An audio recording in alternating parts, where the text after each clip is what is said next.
ஆத்ம சக்தி அன்பர்களுக்கு எனது அன்பான வணக்கங்கள். இந்த பதிவை காணக்கூடிய அனைத்து நல்ல உள்ளங்களுக்கும் இந்த பதிவை உங்கள் கைக்கு வரும்பொழுது எல்லா மாற்றமும் எல்லா வளங்களும் உங்களுக்கு கிடைக்கணும்னு இறைவனர்களால் சொல்லிட்டு பிரார்த்தனை பண்ணிக்கிட்டு இந்த பதிவை நான் உங்களுக்கு போடுறேங்க.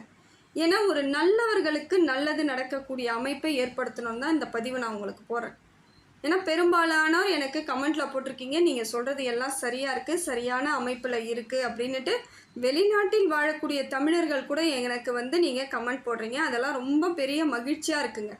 மன மகிழ்ச்சின்றது எதுவுமே காசு கொடுத்து வாங்க முடியாதுங்க. மன மகிழ்ச்சியை இதை மாதிரியான செயல்களால் ஒரு மனசு சந்தோஷப்படுதுன்றது பெரிய எனக்கு இறைவன் கொடுத்த ஒரு வரமாக தான் நான் நினைக்கிறேன். நீங்கள் எல்லாம் எனக்கு சப்போர்ட் பண்ணுறது எனக்கு அத்தனை அளவுக்கு மகிழ்ச்சியை கொடுக்குது. வாழ்க்கையில் எனக்கு உங்களோட உறவுகள் இருக்குது, இத்தனை உறவுகள் என்னுடன் இருக்கிறாங்கன்னும் பொழுது எனக்கு அவ்வளோ பெருமிதமாக இருக்குதுங்க.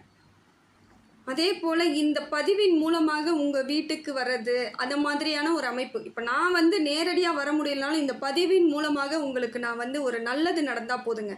இந்த பதிவை பார்த்து ஒரு முன்னேற்றம் ஏற்பட்டால் உங்கள் வாழ்வில் அதுதாங்க சிறப்பு வாய்ந்த ஒன்றா இருக்கும். அதனால் இந்த பதிவின் மூலமாக உங்களுக்கு எல்லா வகையிலும் அனுகிரகத்தை இறைவன் ஏற்படுத்தி கொடுக்கணும்னு சொல்லிட்டு இந்த பதிவை போடுறேங்க. இந்த பதிவானது சிம்ம ராசிக்காரர்களின் வாழ்க்கையில் எப்படிப்பட்ட பலன்கள் கிடைக்கப் போகுது, கிரக பலன்கள் என்னென்ன மாற்றத்தை ஏற்படுத்தி கொடுக்க போகுது, இனி வரக்கூடிய காலங்கள் எப்படிப்பட்ட காலமாக இருக்க போகுதுன்னு பார்க்கலாங்க. அதாவது நீங்கள் கொஞ்சம் நிதானமாக இருந்தால் எல்லா இடத்துலையும் வெற்றி பெறலாங்க. உங்களுக்கு குறையே கிடையாது. சிம்ம ராசியை பொறுத்த வரைக்கும் எவ்வளோ கஷ்டங்கள் இருக்குது, கஷ்டம் இல்லாமல் இல்லை, அது உண்மைதான். ஆனால் உங்களுக்கு மனோதைரியன்ற ஒரு விஷயந்தாங்க உங்களை இன்னைய வரைக்கும் நிலைநாட்டிக்கிட்டு இருக்கு. சிம்ம ராசியில் பிறந்தவங்க அவ்வளோ சீக்கிரம் எதுக்கும் பயப்படவும் மாட்டீங்க, சலிச்சுக்கவும் மாட்டீங்க. அதுவே சில நேரங்களில் உங்களுக்கு விபரீதமாகவும் போனாலும் கூட அந்த தைரியம்தான் இன்றைய வரைக்கும் உங்களுக்கு உறுதியானதாக இருந்துக்கிட்டு இருக்கு. உங்களை ஓடிய வச்சுக்கிட்டே இருக்குது, இல்லைன்னா ஒரே இடத்துல ஸ்தம்பிச்சு போயிடுவீங்க. அப்படிப்பட்டவர்களாக இருக்கக்கூடிய சிம்ம ராசிக்கு வரக்கூடிய காலங்கள் ஒரு அற்புதமான பலன்கள் தாங்க. உங்கள் ராசிநாதன் உங்கள் ராசிக்குள்ளேயே இருப்பதே உங்களுக்கு சிறப்பு தானே. ஃபஸ்ட்டு அது நமக்கு ஒரு நல்ல பலனை கொடுக்கக்கூடிய காலகட்டம்னு பார்த்திங்கன்னா இது தாங்க. உங்கள் ராசிநாதன் உங்கள் ராசிக்குள்ளேயே அமர்ந்து மற்ற ராசிக்கெல்லாமே பலன் கொடுக்கும் பொழுது உங்களுக்கு எப்படி பலன் எந்த மாதிரியான பலன்கள் இருக்குன்னு யோசிச்சு பாருங்கள். உங்களுக்கு இப்போ தாங்க எல்லா இடத்திலும் பேர் புகழ் கிடைக்கும். உங்களை பார்த்தாலே ஒரு சிங்கத்தை பார்ப்பது போல் எல்லாம் பார்ப்பாங்க. அந்த அளவுக்கு ஒரு நல்ல ஒரு தேஜஸாக இருப்பீங்க. எல்லா இடத்திலும் ஜெயிக்கக்கூடிய திறமை உங்கள் முகத்தில் தெரியும். அந்த அளவிற்கு சிம்ம ராசிக்காரர்களுக்கு இந்த பலன் நல்லா இருக்குதுங்க. உங்கள் ராசிநாதன் சூரிய பகவான் உங்களுக்கு பலம் மிக்கவராக இருந்து வாழ்க்கையில் மாற்றத்தை ஏற்படுத்தி கொடுக்குறார். தொழிலில் உங்களுக்கு உரிய அங்கீகாரம் கிடைக்கும், தொழில் வளர்ச்சி ஏற்படும், பொருளாதார மாற்றம் ஏற்படும், பேர் புகழ் அந்தஸ்து கௌரவம் எதெல்லாம் நீங்கள் விரும்புவீங்களோ அதெல்லாம் கிடைக்கக்கூடியது இதுதாங்க. ஏன்னா சிம்ம ராசிக்காரர்கள் அல்ப சொல்பமாக இருக்க மாட்டாங்க. அவங்க பிளானே அப்படி தான், சின்ன வயசுலேயே பிளான் போடுவாங்க. வாழ்ந்தால் இப்படியெல்லாம் வாழணும், நல்ல ஒரு நிறைவான வாழ்க்கையை வாழணும்னு ஆசைப்படக்கூடியவர்கள் யாருன்னு பார்த்தீங்கன்னா சிம்மராசி.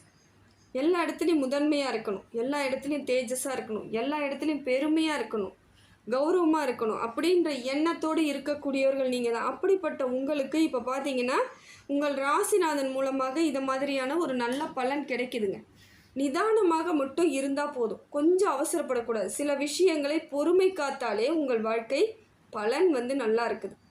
அதே போல் நீங்கள் வேலை செய்யக்கூடிய இடத்துல இது நாள் வரைக்கும் அதில் ஒரு ஈடுபாடு இருந்திருக்காது, விரக்தியிலே இருக்க மாதிரி இருக்கும். ஆமாம், என்ன செஞ்சு என்ன பிரயோஜனம், நான் உழைச்சிக்கிட்டே இருக்கணுமான்ற ஒரு விரக்தி வந்துச்சு பார்த்தீங்களா. இப்போ தன்னால் மாறும். என் வேலையை நான் செஞ்சுக்கிறேன், அதை கரெக்ட் பண்ணி தரது என் கடமைன்ற எண்ணத்திற்கு உங்கள் மனதும் உங்கள் மூளையும் கரெக்டாக உங்களை நேர்கோட்டுக்கு கொண்டுட்டு போயிட்டுருக்குதுங்க.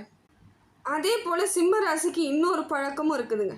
யாரோட உதவியையும் அவ்வளோ சீக்கிரம் எதிர்பார்க்க மாட்டீங்க. எல்லாத்தையும் தன்னிச்சையாக செய்யணும், தனித்துவமாக இருக்கணும்னு நினைக்கக்கூடியவர்கள் நீங்கள் தான். அப்படிப்பட்ட உங்களுக்கு இந்த டைம் தனியாக எது செய்தாலும் சாதகமான சூழ்நிலை ஏற்படுங்க. கூட்டு முயற்சி அந்த அளவுக்கு இப்போ பலிக்காது. தனியாக செப்பரேட்டாக உங்களோட வேலைகளை உங்களுக்கு உரியதை நீங்கள் செஞ்சீங்கன்னா இப்போ சக்ஸஸ் தாங்க. அதே போல் எந்த ஒரு சூழ்நிலையிலையும் உங்களோட நட்பாக இருந்தாலும் சரி, உறவாக இருந்தாலும் சரி, ஒரு பிரச்சனைனா விட்டுட்டு விலக மாட்டீங்க. அந்த இடத்துல அதை சரி பண்ணணும்னு நினைப்பீங்க.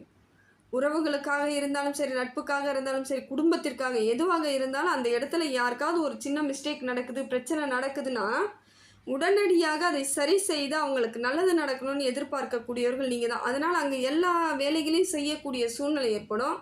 இதுவே உங்களுக்கு சில நேரங்களில் பொருளாதார இழப்பு, உடல் ரீதியான பிரச்சனைகள்லாம் வருவதற்கு வாய்ப்புகள் அதிகமாக இதனால தாங்க இருந்துச்சு.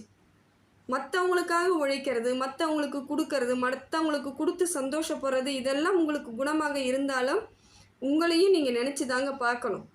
சிலர் என்ன பண்ணுவாங்க, சுயநலமே இருக்காதுன்ற மாதிரி நாம் எதுவுமே என்னை பற்றி நினச்சிக்க வேண்டாம், மற்றவங்கள மட்டும் நான் பார்த்துக்கிறேன்ற மாதிரியான எண்ணத்தில் தைரியமாக ஓடிக்கிட்டு இருப்பீங்க.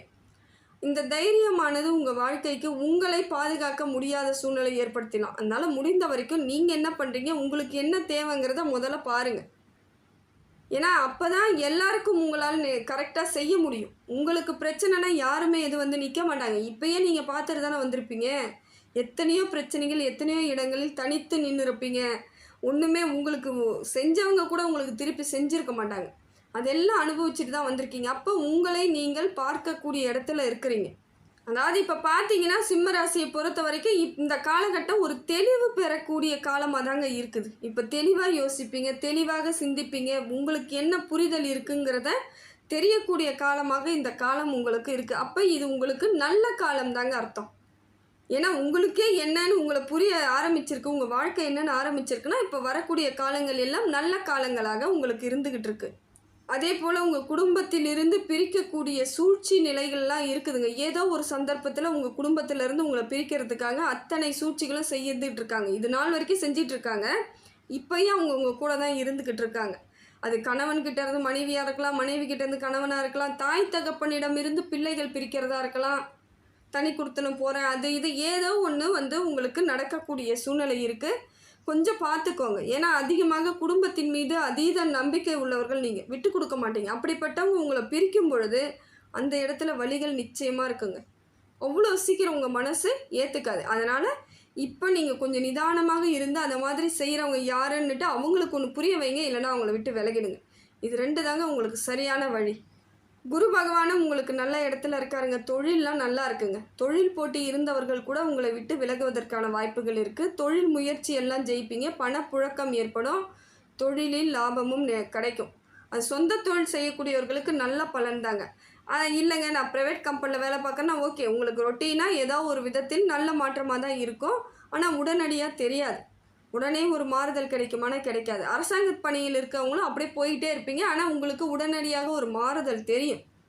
நல்ல ஒரு மாற்றம் ஏற்படக்கூடிய சூழ்நிலை இருக்கும். ஒன்று இன்க்ரிமெண்ட் கிடைக்கலாம், இல்லைனா வேறு இடங்களுக்கு நீங்கள் ப்ரமோஷனாக போகக்கூடிய வாய்ப்புகள் இருக்குது. நல்ல ஒரு பதவி கிடைத்தாலே போதும் இல்லைங்களா, உங்களுக்கு ஒரு மாற்றம் ஏற்படும். ஏன்னா அதற்காக தானே நீங்களாம் ஆசைப்படக்கூடிய ஆட்கள்.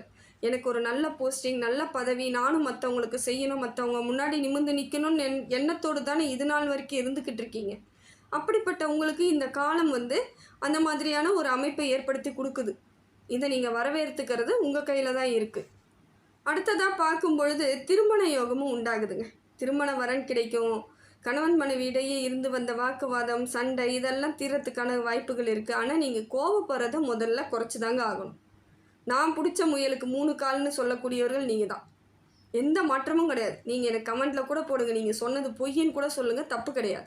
ஆனால் நான் உறுதியாக சொல்கிறேன், சிம்மராசிக்காரர்கள் அவங்களோட பிடிவாதத்தில் எந்தவித மாற்றமும் எடுத்துக்க மாட்டாங்க. உறுதியாக இருப்பாங்க. தப்புன்னு தெரிஞ்சால் கூட பிடிவாதமாக அது நான் இதை செய்து தான் அவன் சொல்லக்கூடியவர்களாக இருப்பீங்க. ஆனால் அப்படியெல்லாம் இல்லாமல் கொஞ்சம் மாறிக்கிட்டிங்கன்னா உங்களுக்கு சரியான அமைப்பு ஏற்படுங்க. சிலரே அதை புரிதல் இல்லாமல் தான் இன்னைய வரைக்கும் நீங்கள் அப்படியே ஓட்டிக்கிட்டு இருக்கீங்க.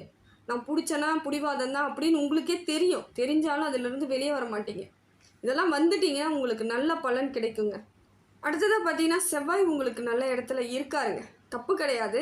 இருந்தாலும் வண்டி வாகனத்தில் செல்லும் பொழுது கொஞ்சம் கவனத்தோடு போங்க. சின்ன விபத்துக்களோ இல்லை உடல் கோளாறுகளோ ஏற்படுவதற்கான வாய்ப்புகள் இருக்குது. அது பெரிய அளவுக்கு கிடையாது. இருந்தாலும் நீங்கள் வண்டி எடுக்கும் பொழுது முருகனை வழிபாடு செய்துட்டு எடுக்கிறது இன்னும் சிறப்பு. குலதெய்வ வழிபாடு அதை விட சிறப்பு. இதெல்லாம் செஞ்சுட்டு நீங்கள் வண்டி எடுங்க. எந்த வித பிரச்சனையும் இருக்காது. மனசில் எப்பொழுதும் இறை நம்பிக்கையோடு இருக்கக்கூடியவர்கள் நீங்கள். யார்கிட்ட வேணாலும் பிடிவாதம் பிடிப்பீங்க. ஆனால் கடவுள்கிட்ட நீங்கள் அப்படியே தணிஞ்சு போகக்கூடிய ஆட்கள். அதே போல் இப்போ பார்த்தீங்கன்னா ஆன்மீகத்தின் மீது உங்களுக்கு அதீத நம்பிக்கை ஏற்படக்கூடிய சூழ்நிலை இருக்குங்க. இப்போ தான் ஆன்மீகத்தின் மீது உங்களுக்கு நிறைய எல்லா விதத்துலேயும் தேட ஆரம்பிப்பீங்க. எதை எப்படி செய்யணும், கடவுளுக்கு எப்படி வழிபாடு செய்யணுன்ற முறைகளை தேட ஆரம்பித்து அதன்படி செல்லக்கூடியவர்களாக மாறுவீங்க. சூழ்நிலை மாற்றிவிடும். எப்படியோ ஒன்று அது நடக்கும் உங்களுக்கு. அதே போல் சில விஷயங்களை புத்திசாலித்தனமாக முடிவெடுக்க தெரிந்தவர்களும் நீங்கள் தான். அதனால் இப்பயும் கரெக்டாக முடிவெடுங்க. எது வேணும் எது வேணாங்கிறதுல புரிதல் இருந்தால் மட்டுமே இனி வரக்கூடிய காலங்களில் உங்களுக்கு சரியான அமைப்பு ஏற்படுங்க. எல்லாத்தையும் போட்டு குழப்பிக்காதீங்க. மனசுக்குள்ளே என்ன தான் வைராகியமும் தைரியமும் இருந்தாலும் சில நேரங்களில் உங்களுக்கு ஒரு குழப்பம் இருந்துக்கிட்டே இருக்கும். அதுக்கு காரணம் என்னன்னு பார்க்குறீங்களா? உங்களுக்கு சந்திர பகவான் அது மாதிரியான ஒரு அமைப்பில் இருக்கார். பழைய சிந்தனைகள், பழைய தேவையில்லாத சங்கடங்கள்லாம் நினைவுக்கு வர்றது, யார் ஆகாதவங்களோ அவங்கள பற்றி நினச்சி பார்ப்பீங்க, இல்லை அவங்கள பார்க்கக்கூடிய சூழ்நிலை ஏற்படும். இதனால் என்ன ஆகுன்னா மனசுக்குள்ளே எப்பயும் ஒரு விரக்தி, கவலை, எதையோ பறி கொடுத்தா மாதிரியான ஒரு அமைப்புகள் ஏற்படும். அதுக்கெல்லாம் இடம் கொடுக்காதீங்க. சந்திரன் அப்படித்தான் இருக்கார். அதுவும் சந்திராஷ்டமத்தப்பெல்லாம் கொஞ்சம் உஷாராக இருக்கணுங்க. அதுதான் இன்னும் உங்களுக்கு சில நேரங்களில் குடும்பத்திலேயே சண்டை ஏற்படும். இந்த சந்திராஷ்டமம் அன்னைக்கெல்லாம் அது எப்படிடா அந்த ஒரு நாளை ஓட்டுறதுன்னு சிலருக்கு, சில சிம்மராசிக்கு இருந்திருக்கும். இது நாள் வரைக்குமே இருந்திருக்கும். இப்பயும் அதே மாதிரி இருக்குது. அதனால் கொஞ்சம் நிதானத்தோடு அன்றைய தினம் செயல்படுவது ரொம்ப நல்லதுங்க. சுக்கிரன் உங்களுக்கு சரியான அமைப்பில் இல்லை. அதனால் யார்கிட்ட பேசினாலும் கொஞ்சம் ஜாக்கிரதையாக பேசணும். ஏன்னா நீங்கள் எதையாவது பேச போய் அவங்க தப்பாக புரிஞ்சுக்கிட்டு உங்களுக்கே தேவையில்லாத பிரச்சனைகளை கொடுக்கக்கூடிய சூழ்நிலை ஏற்பட்டுடும். அதே போல் தேவையில்லாமல் உங்கள் குடும்ப விஷயங்களை மற்றவர்களிடம் சொல்லுவதை நிறுத்திடுங்க. இதுதாங்க உங்களுக்கு ஒரு புத்திசாலித்தனம் கூட சொல்கிறேன். எதையாவது குடும்பத்தில் போயிட்டு எனக்கு இந்த பிரச்சனை, குடும்பத்தில் அந்த பிரச்சனை அப்படின்னு நீங்கள் சொல்லும் பொழுது அது இன்னும் மேலும் பிரச்சனையாக்க தான் வாய்ப்பு இருக்குது. அவங்களால ஒரு பிரயோஜனமும் கிடையாதுங்க. நீங்கள் எழுதி கூட வச்சுக்கோங்க, நான் சொல்கிறது தான் உண்மை. எந்த வித மாற்றமும் கிடையாது. உங்களுக்கு மற்றவங்களால பெரும் அளவு பாதிப்பு மட்டும் தாங்க இருக்குது. நல்லதுன்னு நினைக்கிறதுக்கு வேறு யாரும் கிடையாது. உங்கள் தாய் தகப்பன், கணவனாக இருந்தால் மனைவி, மனைவியாக இருந்தால் கணவன், குழந்தைகள், இவங்களை தாண்டி உங்களுக்கு யாராவது ஒருத்தவங்க நல்லது பண்ணியிருக்காங்களான்னு பாருங்கள். எல்லா இடத்திலும் உங்களுக்கு கஷ்டத்தை கொடுக்கத்தான் ஆள் இருந்திருக்கும். இல்லை உங்களை பார்த்து பொறாமப்படுறதுக்கு தான் ஆள் இருந்திருக்கும். உங்கள் வளர்ச்சியை எப்படி தடுக்கிறது, நீங்கள் எப்போ கீழே விழுவீங்கன்னு தான் பார்த்துட்ருப்பாங்க. எப்போ கஷ்டப்படுவீங்க, என்றைக்கு உங்கள் வீட்டில் சண்டை வரும், நீங்கள் என்றைக்கு அழுவீங்க, இதே தாங்க பார்த்துக்கிட்டு இருக்காங்க. இதெல்லாம் உங்களுக்கு நிதர்சனமான உண்மைகள். கரெக்டாக இருந்தால் உங்களுக்கு இது நான் சொல்லக்கூடிய விஷயங்கள் கனெக்ட் ஆச்சுன்னா எனக்கு எஸ்ன்னு போடுங்க, கமெண்ட்டில் போடுங்க. அப்போ தான் எனக்கும் தெரியும். ஏன்னா உங்களோட சூழ்நிலையை அப்படியே அவங்க அப்சர்வ் பண்ணி வச்சுக்கிட்டு உங்களை என்றைக்கு நீங்கள் கீழே விழுந்து கஷ்டப்படுவீங்கன்னு தான் பார்க்குறாங்க. எல்லா இடத்திலும் உங்களுக்கு தோல்வியே வரணும்னு நினைக்கிறாங்க. அதுக்கெல்லாம் இடம் கொடுக்காதீங்க. நீங்கள் முன்னேறி போவதற்கான வழிவகையை செய்யுங்க. குடும்ப பிரச்சனையில் 3வது நபர் தலையீடு சுத்தமாக இருக்கக்கூடாது. அதே போல் யார் பிரச்சனையிலும் நீங்கள் போய் சப்போர்ட் பண்ணாதீங்க. யாருக்கும் சப்போர்ட்டுன்ற விஷயத்துக்கு நீங்கள் போகக்கூடாது. பண விஷயத்தில் ரொம்ப கவனமாக இருக்கணுங்க. அதே போல் குடுக்கல் வாங்கல் கொடுத்துக்கிட்டு நான் இது வரைக்கும் அந்த ஃபைனான்ஸ் பிஸ்னஸ் தாங்க பண்ணிக்கிட்டு இருக்கன்றவங்க நல்லா யோசித்து சிந்தித்து சரியான முறையான புடிமானங்களை வாங்கி கொண்டு நீங்கள் கொடுக்கறது நல்லது. இல்லைன்னா நீங்கள் அந்த இடத்துக்கு வரக்கூடிய சூழ்நிலை வந்துடும். மற்றவங்ககிட்ட நீங்கள் பணம் வாங்கக்கூடிய சூழ்நிலை ஏற்படக்கூடியவர்களாக இருக்கலாம். கடன் பிரச்சனை இருக்கிறவங்களுக்கு படிப்படியாக கடன் எளிமையாக குறைஞ்சிருங்க. நல்ல இடத்துக்கு வரக்கூடிய சூழ்நிலையை இறைவன் உங்களுக்கு கொடுத்துக்கிட்டு இருக்காரு.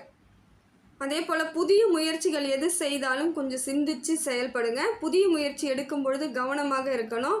மற்றவங்க உதவியை வச்சுக்கிட்டு எந்த புதிய முயற்சியும் செய்யாதீங்க. உங்களுடைய சுயமாக ஏதாவது செய்கிறதா இருந்தால் செய்யுங்க, இல்லைன்னா நிச்சயமாக செய்யாதீங்க. யாராவது வச்சுக்கிட்டு அவங்க மூலமாக செய்கிறேன், அவங்களுக்கு எல்லாம் தெரியும், அவங்க சொன்னதுனால செய்கிறேன்னு ஏதாவது செஞ்சிங்கன்னா உங்களுக்கு பலன் கிடைக்காது. அதிலே போல் உங்களுக்கு லாபம் இல்லாமல் நஷ்டம் ஏற்பட்டுடும். அந்த நட்ட கணக்குகளை எங்கேயும் உங்களால் சொல்ல முடியாது. அது உங்களுக்கு உரியதாக தான் அவங்க கொடுத்துட்டு போய்கிட்டே இருந்துருவாங்க. காலத்துக்கும் அது உங்களுக்கு பெரிய கடன் சுமையாக மாறுவதற்கு வாய்ப்புகள் இருக்குது.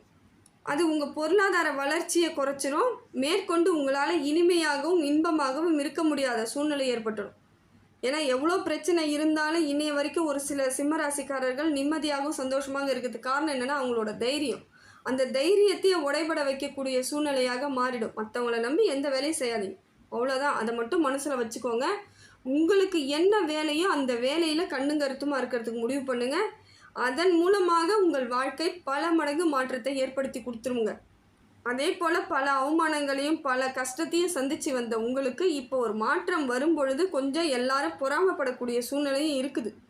ஒரு மாற்றம் டக்குன்னு வருதுன்னா நீங்கள் நல்லா இருக்கிறீங்கன்னா அவங்களால தாங்கிக்க முடியாது. கஷ்டப்பட்ட நீங்கள் கஷ்டப்பட்டுகிட்டே இருக்கணும், அசிங்கப்பட்டுகிட்டே இருக்கணும் தான் எல்லாரோட மனசுன்னா இயல்பான ஒரு மனித மனசு தான். தெய்வம் இல்லை அவங்கெல்லாம். ஆனால் சிலர் அதுலேயும் நல்லவங்க இருக்காங்கண்ணா, எல்லாரையும் டோட்டலாகவும் சொல்ல முடியாது. ஆனால் இந்த ஒரு சில எண்ணங்களோடு இருக்கக்கூடியவர்கள் பெரும்பாலானோர் சிம்மராசி கூட தாங்க இருக்காங்க. நீங்கள் கஷ்டப்பட்டுட்டே இருக்கணும்னு தான் நினைக்கிறாங்க. இருந்தாலும் அவங்க முன்னாடி நீங்கள் துணிச்சலாக நிற்கணும்னா சில விஷயங்களே கவலை இல்லாத போல் இருந்தாகும். எவ்வளோ பிரச்சனை இருந்தாலும் முகத்தில் ஒரு தெளிவாக இருந்தாகும். எதுக்கும் நீங்கள் மற்றவங்க முன்னாடி சலிச்சிக்கக்கூடாது, விட்டு கொடுக்கக்கூடாது. இதெல்லாம் இருந்தீங்கன்னா இந்த காலகட்டம் உங்களுக்கு நல்ல பலன்களை கொடுக்கக்கூடியதாக தாங்க இருக்குது. ஒன்றும் இல்லைங்க, குலதெய்வ வழிபாடை தொடர்ந்து பண்ணுங்கள், சிவபெருமான் வழிபாடு பண்ணுங்கள், முருகன் வழிபாடு பண்ணுங்கள், சூரிய நமஸ்காரம் பண்ணுங்கள்.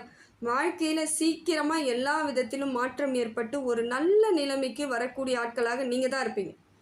ஏன்னா கோபம் இருக்கக்கூடிய இடத்துல தான் குணம் இருக்குன்னு சொல்லுவாங்க. நீங்கள் உங்களை கோபக்காரங்கன்னு மற்றவங்க சொல்கிறது பெரிய விஷயம் கிடையாது.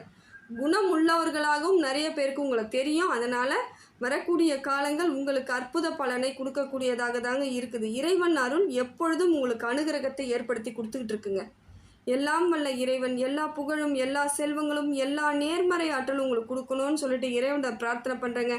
ஆத்மா ஆன்மீக சேனலுக்கு சப்ஸ்கிரைப் பண்ணாதவங்க சப்ஸ்கிரைப் பண்ணிக்கோங்க. நன்றி, வணக்கம்.